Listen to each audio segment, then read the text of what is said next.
Tak tady máme další novinku od Victorinoxu. Je to nůž z řady Delémont, konkrétně je to Ranger Grip 58.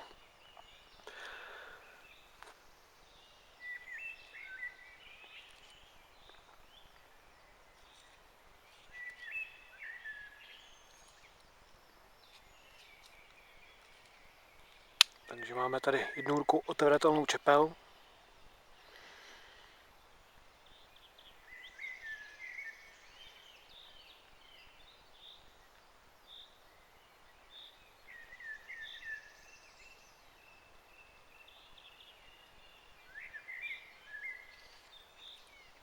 Tištěná pojistkou, stejně jako tomu bylo na předchůdci Wengra.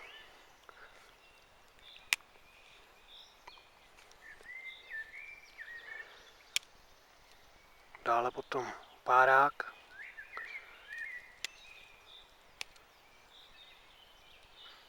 Pelka na dřevo. A potom řada otvíráků, tady na láhve s plochým šroubovákem.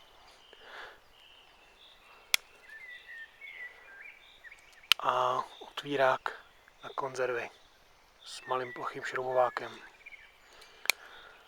Na hřbetě nože potom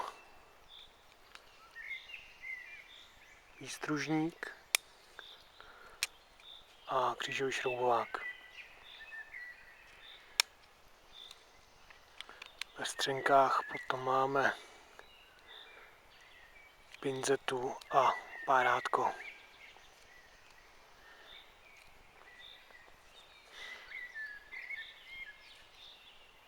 Tenhle nůž je vlastně pokračovatelem tohohle Rangeru 58 od Wengru.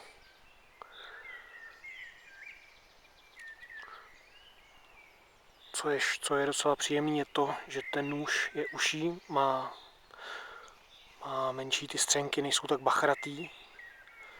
Nevím, jestli to takhle bude vidět na tom videu, ale tady z té strany to mám zároveň, kde mám palec. A tady je. Neměřil jsem to, ale takových půl centiáků bude určitě slabší ten nůž. Což je si myslím, zrovna u tohohle čtyřřadýho docela rozumný řešení.